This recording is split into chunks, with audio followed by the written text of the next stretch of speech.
Before there were names, before there were clocks, God was the Father eternal. He loved Adam and Adam kind before either one was knit together and breathed. He looked across the quiet, endless stretch of nothing and smiled. He thought to himself, I will make a little one, he said, a clay man, small but full of wonder and possibilities. He thought carefully. This one could not be made from just anything. This must be made from something special. God raised his hands. Clap. The sound did not fade. It became. As it rippled across the great nothing that was, it grew and created movement. It was this movement that would carry the light to distant corners. God exhaled, and his words burst forth and turned into light that glittered the vastness. Not soft light, not gentle light, living, pulsing light. Photons shot across the darkness, racing, spinning, obeying. Order followed his breath.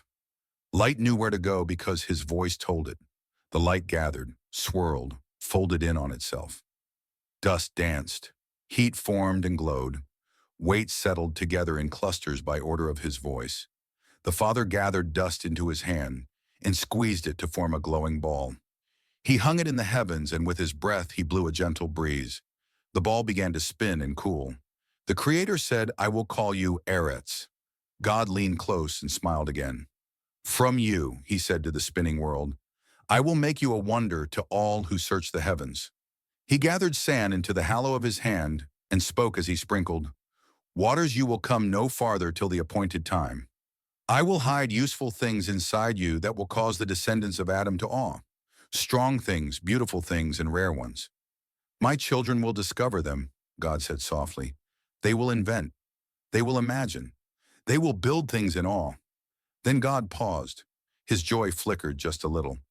But some of Adam's children, he said, will turn on one another. His voice stayed gentle but honest. First with stone, then with metal, then the very blocks I made them from. He looked at the iron again and chuckled, shaking his head. But oh, he said, brightening, I made this one magnetic. Oh, the fun and wonder this one will bring. He laughed, a sound like thunder wrapped in kindness. The heavens rippled as his voice passed through the very fabric that held it together. Look at what they will dream up. Magnificent machinery, moving cities, voices carried across the air. One will even get close to sending energy through the air. God plucked a passing rock sailing through his universe. He crushed it in his palm and made clay. All of this will come from you, he whispered, and sprinkled the clay on the spinning ball. Then he grew very still. But Adam, in everything you build, God said, in all your metal and motion and might. He leaned close like a father reminding a child. Do not forget my voice. The clay waited. The breath was coming. And the chapter 1. Chapter 2. The Garden and the Little Clay Man. The clay waited. The world spun quietly, cooling beneath the Father's hand. Waters gathered where the Father told them to rest. Land rose where his voice called it forth. The earth listened. God saw that it was good. He smiled the way a parent smiles when something precious is about to happen. Then God spoke again in a voice you could feel, Let there be life. And life listened. Seed, grow forth. And the earth obeyed. Green pushed up through brown. Tiny shoots stretched like sleepy children waking from a nap. Leaves unfolded. Roots reached down and held tight. Grass rolled across the land like a soft blanket. Trees rose tall, lifting branches like arms bearing fruit. Flowers opened their faces to the light, and color appeared everywhere. God laughed quietly and again saw it was good. God then looked up and said, I will give this new home light to illuminate and keep it warm. Then his word gathered light into stars across the universe like diamonds. All throughout the heavens he created signs to show Adam kind the way. God then said again, It is good. God looked into the waters and sky and spoke again. From the waters tiny things stirred, so small they could not be seen. They wiggled, they swam, they looked with wonder and lived. God smiled. From the waters came bigger things. Fins flicked, tails splashed, scales shimmered as they darted through the deep. The sky was still waiting. God lifted his hand. Fly, he said gently. To the skies came birds with feathers that unfolded. They leapt into the air and lifted themselves up. They were so surprised by their own freedom, they tweeted and sang songs to God. The sky was filled with song. God laughed again and said, "This is good." The sixth day came, the number of man. From the land came movement. 2 legs, 4 legs, many legs, fur and skin and shell, things that hopped, things that crawled, things that ran and chased and rested. Each one was different, each one was good, but God was not finished. He leaned close to the spinning earth once more. "Now," he said gently, "it is time for something very special." He chose a place in the east, not too hot, not too cold. God planted a garden. It was safe and sheltered, not wild, not dangerous. Grass rolled across the land like a soft blanket, and flowers opened their eyes to the sun. Trees stretched upward and vines climbed them. They played in between the trees, making a fence around the garden. Special trees grew throughout the inside of the garden, trees that formed fruit to feed the animals. God hid seeds inside for Adam to continue in his creation work, and one day for a special man named Johnny.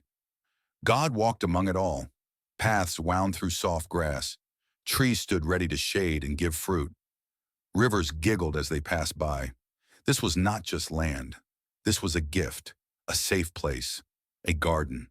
God shaped it carefully, a place where nothing was feared, nothing hid, a safe place meant for learning, growing, and for joy, like a cradle or a playpen. "This will be home," God said. "This is where my little one will learn to walk and run," he whispered, "where curiosity will bloom, where questions will begin." Water of life came from a single spring in the garden. The one spring flowed into 4 rivers, like silver ribbons through the land. Water laughed as it flowed through the ground, and everything drank. God smiled again. "This is a sign from one living spring. My life is shared, flowing to the 4 ends of the earth." The garden was ready. The animals explored. The trees produced food. God stood still. The clay was ready. The breath was coming. The garden was alive and waiting. God knelt and he gathered dry dust. The dust remembered his hands. As he gathered the dust, water from the ground was drawn to the Lord as he hummed a melody. It was like when the morning stars sang together. He lovingly hummed the song of creation. He shaped it carefully. Arms, hands, feet, a face. He did not rush. He was not careless. Instead, he formed the ground with gentle, loving purpose. As creation watched, it was as if it held its breath, if such a thing were possible. God leaned in. He breathed, and in his breath he spoke. "Adam, arise, little one." Life flowed where there had been none. Warmth spread. A chest rose. Eyes opened. Adam breathed for the first time. God smiled wider than before and said, "Hello." The creatures of the garden watched. The voice that taught light where to go now spoke softly to a child man made of clay. "Walk with me," the Father said. "Learn my voice." And the garden became a home. In chapter 2. Chapter 3. The names Adam woke each day to the sound of the garden breathing. Birdsong. Water moving. Leaves whispering secrets to the wind. God walked with him. "Today," God said, "I have something for you to do." Adam's eyes grew wide. "Everything that lives," God continued, "I place into your care. You will watch over them, protect them, learn them." Adam nodded. He liked learning. And so the parade began. One by one, the creatures came. They passed before Adam like a gentle river of life, not rushing, not afraid. They walked, crawled, slithered, and hopped. Every day as the light stretched across the garden paths, the animals came. Adam sat, stood, moved closer. He watched how they looked at him with the same wonder his eyes beheld. He studied how one carried strength and how another carried gentleness. When he finished looking in amazement, he gave it a name, and the name fit. Each day, hundreds passed before him, and some names came quickly. Others took time. So many kinds, so many shapes.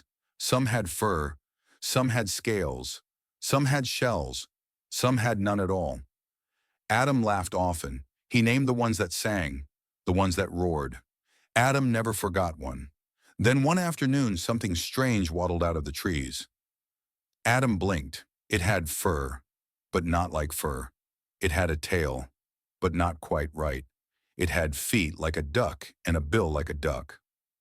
Adam leaned closer. The creature stared back. It blinked. Adam blinked. "You swim," Adam said slowly. The creature nodded. "You dig," Adam said. The creature nodded again. The father said, "This one can even lay eggs." The creature nodded proudly. Adam looked up. God was smiling, trying not to laugh. Adam sighed. "You are many things," Adam said, "but you don't fit in one place." The creature made a happy sound. Adam shook his head. "Platypus," he said at last. The creature waddled away, pleased with itself. Adam laughed until he had to sit down. The naming continued.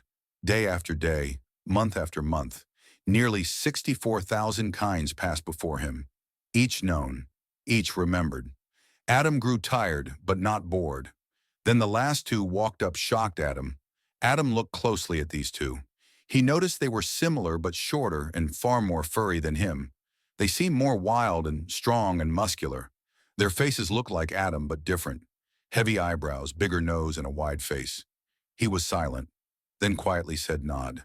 Yet something quietly followed him and became clear.